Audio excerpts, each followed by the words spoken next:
꽃을 잘 길러보고 싶은 어떤 사람이 전문가에게 물었다고 합니다. 어떻게 해야 꽃을 잘 키울 수 있나요? 전문가는 말했습니다. 물 잘 주고 영양이 부족하지 않도록 비료를 잘 주면 꽃은 잘 자라는 것입니다.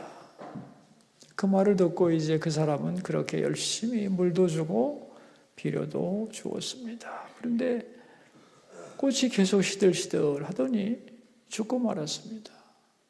아니 왜 안 됐을까? 나는 열심히 키운다고 최고의 정성을 다 기울였는데. 그래서 다른 전문가를 만나가지고 이 꽃이 왜 죽었느냐 물어보았더니 햇빛과 바람이 부족해서 죽은 거다. 그런 진단을 해 주었습니다. 노력은 많이 했는데 애는 썼는데 방향이 잘못되었기 때문에 그 꽃은 오래 살지 못하는 겁니다. 우리의 신앙도 그렇다는 거예요. 잘 믿어보려고 무지무지 애를 쓰는데 방향을 잘못 잡으면 노력에 비해서 열매가 없고 잘못되기 쉽다. 그런 얘기입니다.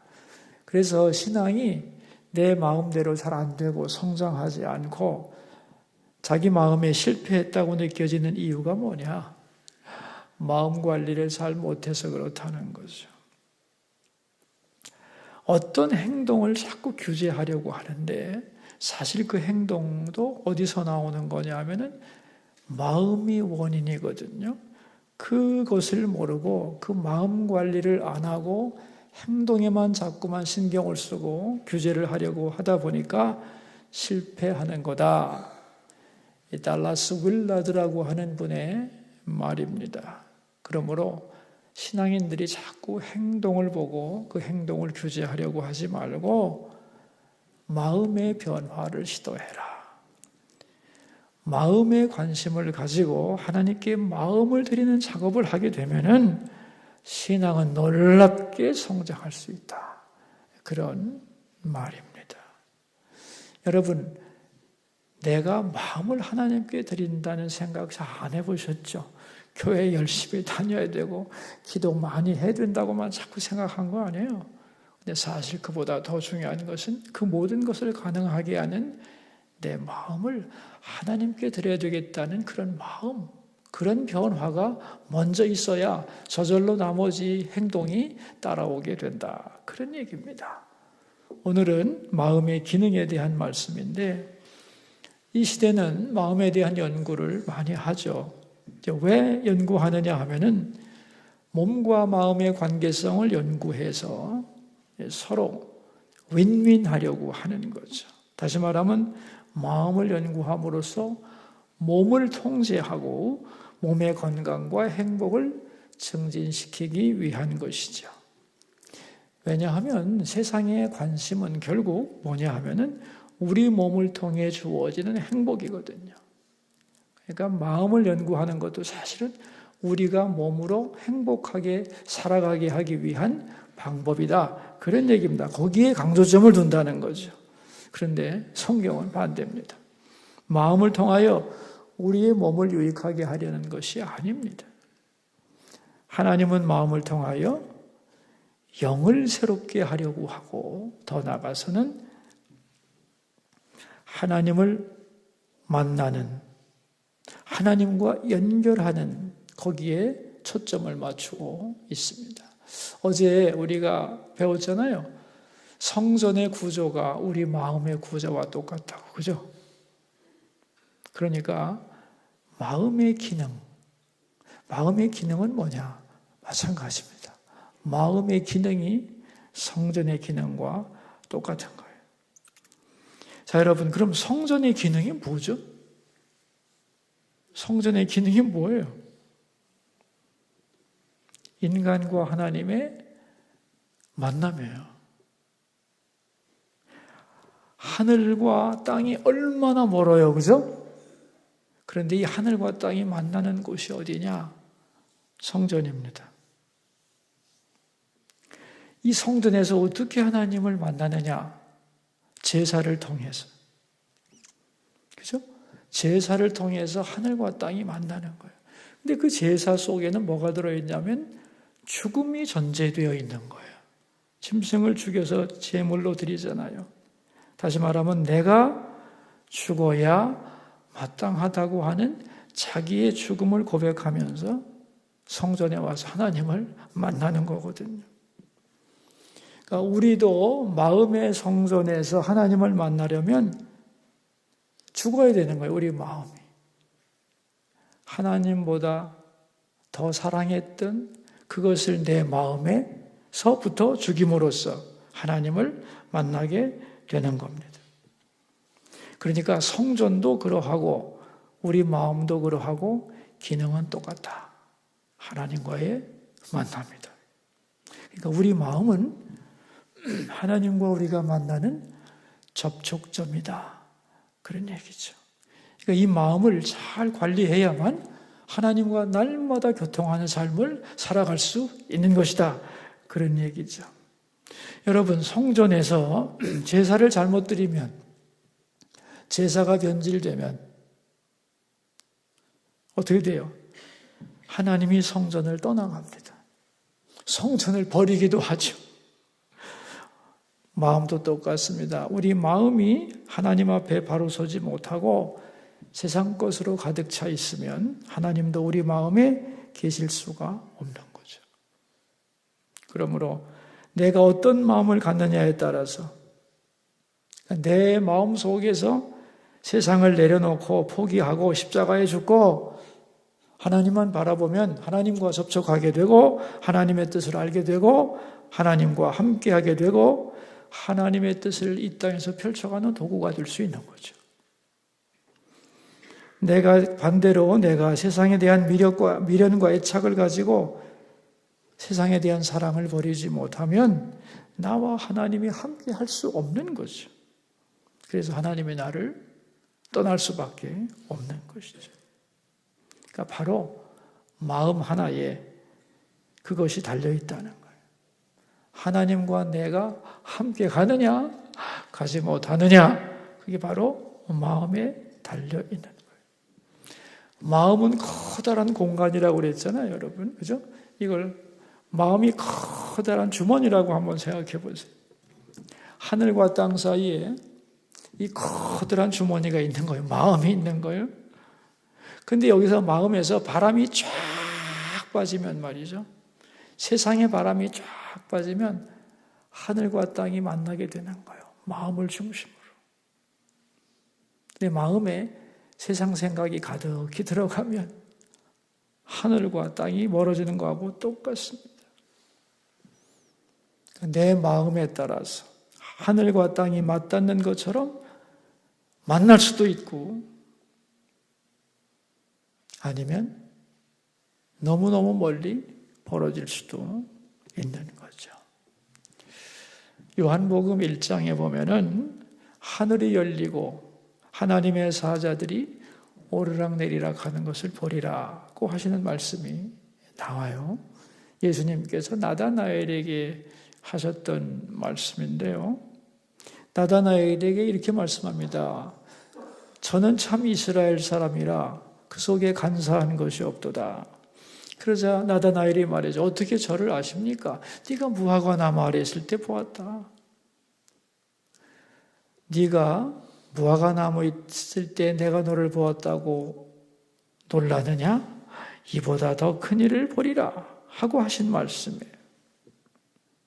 그러니까 우리가 예수님께 우리의 마음 전부를 다 드릴 때 하늘이 열리고 하나님의 사자들이 하나님과 우리가 소통하는 일은 언제든지 일어날 수 있다는 겁니다.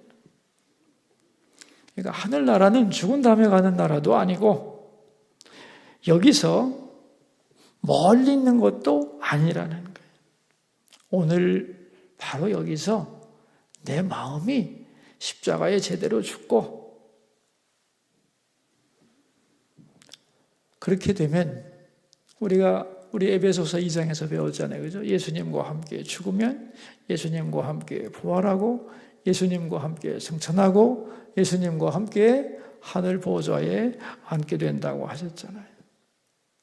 그러니까 우리의 마음이 하나님 앞에서 바로 십자가 앞에 죽으면 오늘 바로 이 자리에서 주님의 임재가 임하는 것이고 하늘나라를 경험할 수 있는 것이, 이것이 바로 마음의 기능이라는 겁니다. 자, 우리가 이제 하나님과 만나게 되면은 어떤 일이 벌어지느냐? 우리 바로 이해할 수 있죠. 하나님과 가까이 사귈 수 있죠. 가까이 사귈 수 있으려면 어떻게 하면 되느냐? 간단합니다. 하나님과 가까워지려면 간단한 겁니다. 내 마음을 자꾸 하나님께 드리면 됩니다. 성경에 보면은 하나님과 친밀했던 사람들이 많은데, 예를 들면 아브라함 같은 사람들 얼마나 하나님과 친밀해요. 어느 정도로 친밀하냐면 하나님이 아브라함 집에 찾아와요. 그죠? 사람의 몸으로 찾아와서 아브라함이 가져온 음식을 먹고 대화를 나누십니다. 그만큼 아브라함과 하나님이 친밀한 관계를 누리세요. 그 비결이 뭐냐? 언제나 아브라함이 자기 마음을 하나님께 드린 거예요. 이 아브라함은 하나님이 약속해 주신 좋은 약속에 민감하지 않았어요. 언제나 하나님 자신에게 자기 마음을 드리는 사람이었던 겁니다. 그런데 그렇게 하나님과 친밀하게 되자 하나님이 뭐라고 하시느냐? 내가 아브라함한테 뭘 숨기겠냐? 하면서 하나님의 모든 비밀을, 내가 소돔과 고모라를 심판할 것이고 이런 얘기를 다 나누잖아요. 여러분, 우리 육체를 가지고는 하나님과 사귈 수가 없는 거예요. 우리 마음을 통해서 하나님과 사귀면서 친밀해지는 겁니다. 또한 마음을 우리가 하나님 앞에 드릴 때에 나 자신이 되는 거예요. 나 자신이 되는 게 우리의 소명인데, 내가 어떻게 나 자신이 될 수 있느냐? 우리 마음을 하나님께 드릴 때 마땅히 되어야 할 나 자신이 될 수가 있는 겁니다. 그러니까 내 마음대로 막 살아간다고 내가 되는 게 아니고, 내 마음을 언제나 하나님께 올려드리기를 기뻐할 때 되어야 할 나 자신이 되는 거다, 그런 얘기입니다. 그럴 때 하나님이 꿈꾸었던 내가 되어 가는 거죠.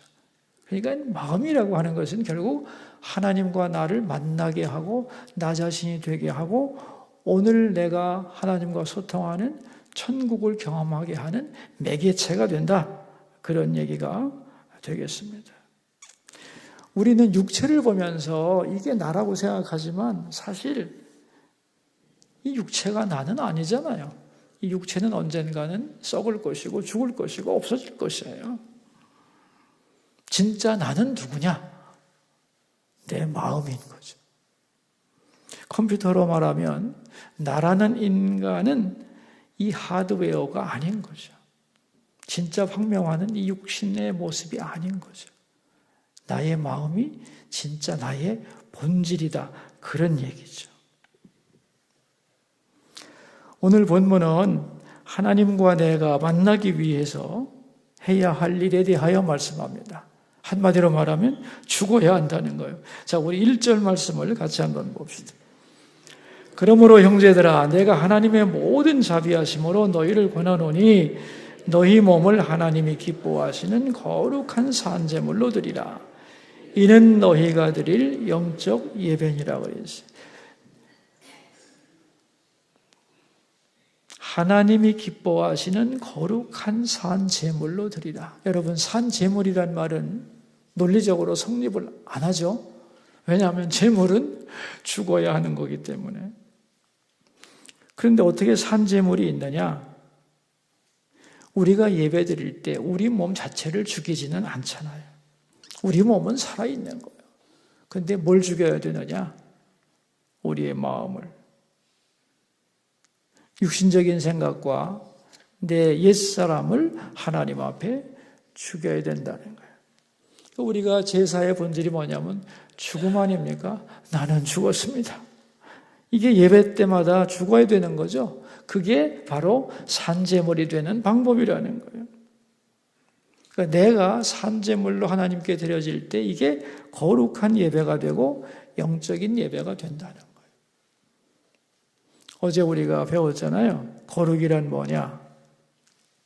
거룩이라고 하는 것은 내 마음의 지성소에 하나님 아닌 것이 들어오는 것, 그게 죄고, 그게 성전을 더럽히는 것이고, 그러므로 거룩한 산제물로 드리라는 말은 내 마음속에 하나님 이외의 모든 마음을 다 뽑아내는 거다.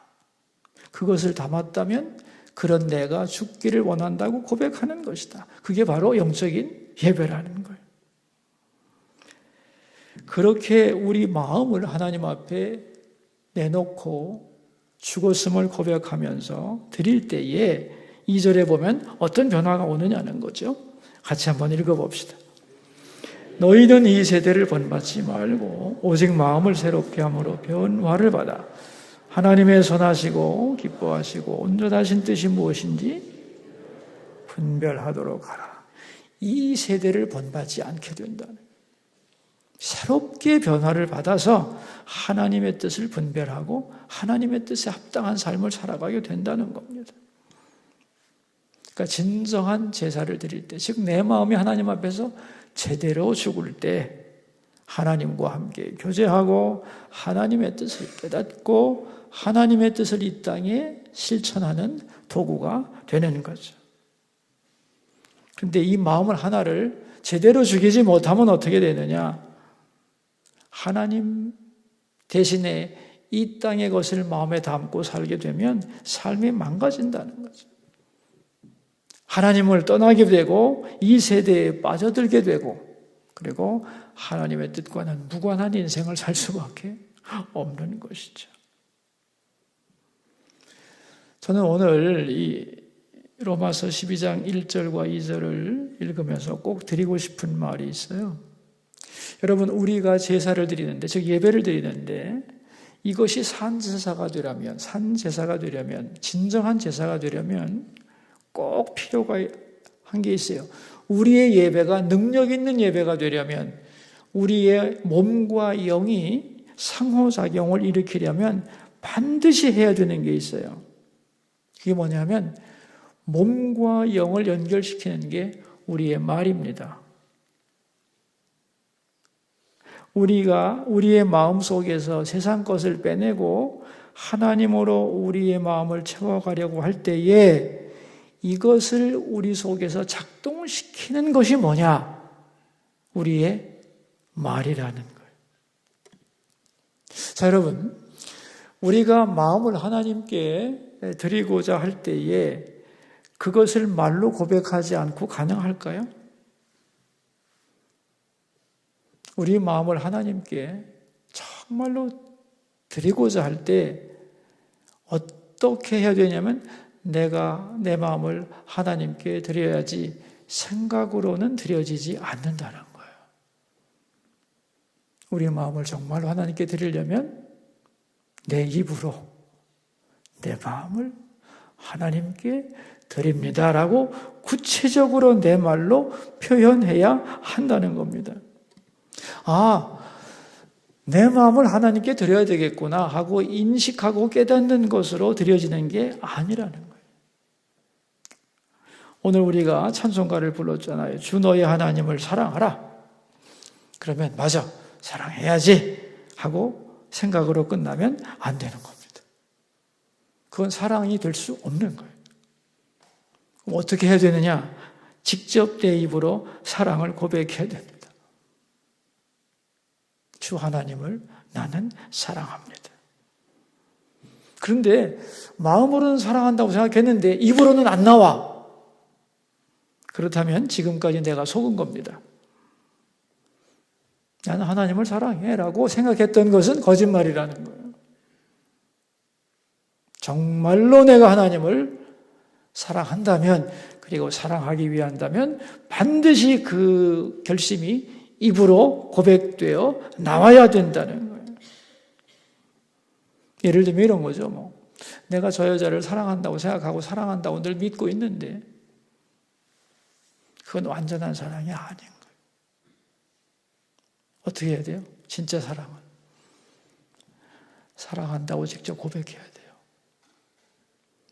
그럴 때 나의 마음도 바뀌고 상대방도 마음이 바뀌는 거예요. 여기에 역사가 일어나는 거예요. 그래서 여러분, 우리가 이제 하나님께 마음을 드리는 게 그렇게 중요한데, 드리기 위해서 참회의 기도가 그렇게 중요한 거예요. 우리가 이제 제가 이렇게 보면은 대예배 때도 참회의 시간에 별로 기도를 직접 드리지 않는 분들이 많고 생각만 하는 분들이 많은데, 그래서는 그 시간이 능력 있는 시간이 되지를 못합니다. 여러분, 우리가 뭔가 설교를 듣고 깨달았잖아요. 아, 그런 거구나 하고 깨달았잖아요. 그리고 이해했어요. 그죠? 근데 내가 말로 표현하지 않고 예배 끝나자마자 휙 나가버렸어요. 그러면 내가 깨달은 것은 지식으로 끝날 뿐입니다. 내 속에서 사건이 되지 않습니다. 예를 들면 마음의 기능에 대해서 배웠다. 아, 그럼 마음의 기능이 이런 거구나 하고 내가 하나님 앞에서 제물이 되어서 나의 죽음을 고백하고 하나님 앞에 입으로 선포하기 전에는 그 마음의 기능을 배운 것이 지식으로 끝날 뿐 나하고는 아무 상관이 없다는 거예요. 내 마음속에 하나님이 아닌 것에 만족하는 마음을 내가 죽여야 된다고 배웠을 때, 아, 그렇구나 한다고 내 마음속에서 그 마음이 죽느냐? 안 죽는다는 거예요. 반드시 그 말을 내 입으로 고백을 해야 합니다. 하나님, 내 마음이 하나님 앞에서 십자가 앞에서 죽기를 바라고, 정말로 하나님과 나 사이에 내가 하나님을 만나지 못하게 하는 게 뭡니까? 그것이 자녀인지 회사인지 그걸 죽기를 원합니다. 내 마음 내려놓기를 원합니다. 하나님으로만 내 마음 채워지기를 원합니다. 라고 자기 입으로 분명하게 고백을 해야 된다는 거예요. 그때에 강력한 파워가 나타나는 것이고 그 말이 사건으로 변화가 되는 겁니다. 다시 말하면 내가 세상에 대하여 죽어야 되겠다 생각한다고 안 죽는다는 거예요. 하나님, 제가 여기에 대하여 죽었습니다. 죽겠습니다. 라고 분명하게 말을 해야 하는 거죠. 그럴 때에 실제로 내가 죽으면서 죽음의 변화가 일어나면서 하나님과 나와의 만남의 역사가 실제로 이루어진다는 거예요.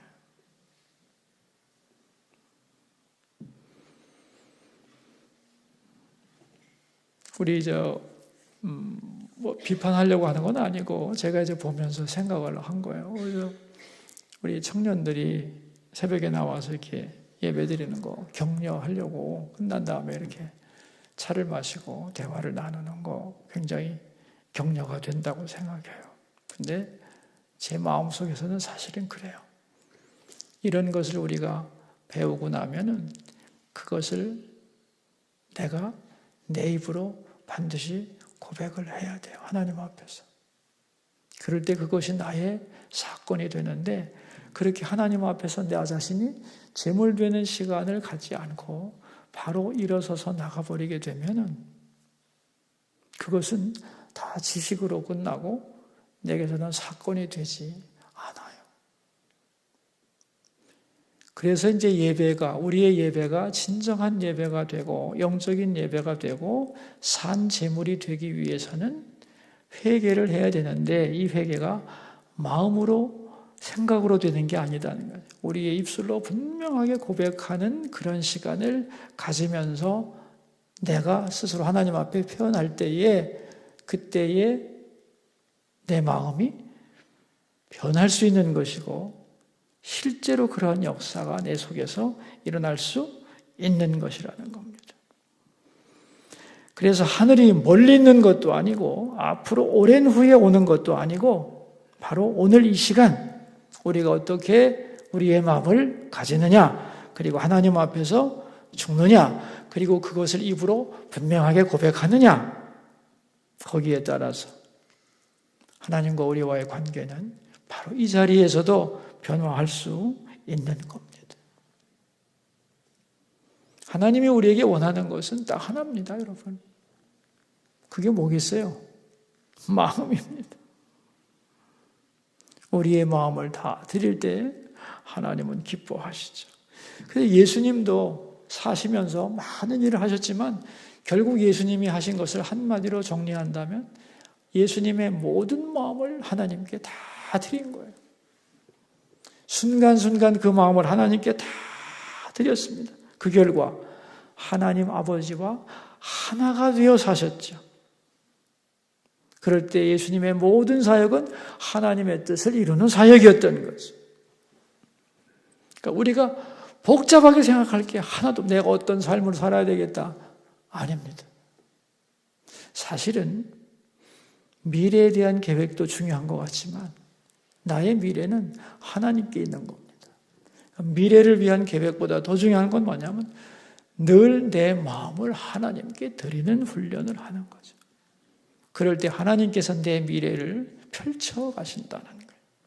그리고 마음을 드리려고 할 때에 반드시 입을 통하여 우리 마음을 실제로 고백하라, 드려야 되겠다는 생각에 머물러서는 실제 효과가 나타나지 않는다. 그런 말씀을 꼭 드리고 싶었습니다. 마음의 기능은 하나님과 우리가 만나게 하는 것입니다. 우리 마음을 항상 주님께 드리며 살기를 바라고 마음의 기능을 바로 이해하고 마음과 육신, 마음과 영혼, 마음과 하나님과의 관계를 바로 이해하고 살아가는 우리 모두가 되기를 주의 이름으로 축원합니다. 기도하겠습니다. 우리 기도함으로 주님 앞으로 나갑시다. 마음의 기능이 뭔지를 바로 알게 해 주소서. 마음이 변화가 되어야 하는데 변화가 되면 죽어야 하는데 우리 마음에서 하나님보다 더 사랑하는 것들이 다 빠져나가고 하나님으로 충만해지게 하옵소서. 성전에서 하나님을 만나듯이 언제나 우리 마음이 하나님과 우리가 하나가 되는 그러한 세상에 대한 생각이 싹 빠져나가고 하나님과 언제나 하나가 되는 그 마음이 되도록 우리의 마음을 붙잡아 주옵소서. 기도하겠습니다. 하나님 아버지,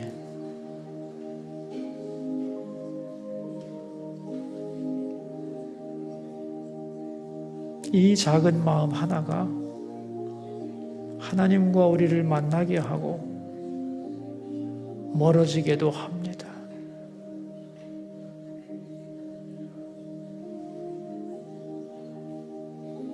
성전의 기능이 마음의 기능입니다.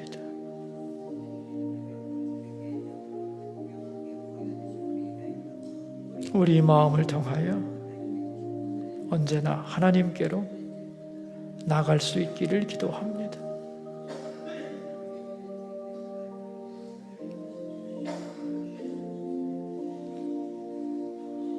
마음을 통하여 하나님을 만나려면 우리 속에서 빠져나가야 될 것이 많습니다. 그것을 분명히 내 입으로 고백하며 뽑아낼 수 있도록 도와주시기를 기도합니다. 그래서 우리 마음이 하나님으로만 꽉 채워지기를 기도합니다.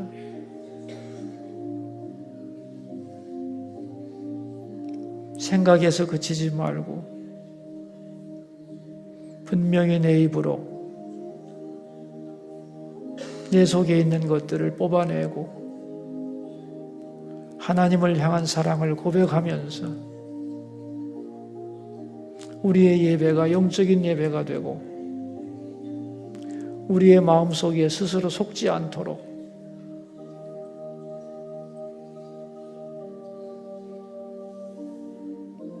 그래서 언제나 하나님을 모시고 살아가는 우리 자신들이 될 수 있도록 은혜 위에 은혜를 덧입혀 주옵소서.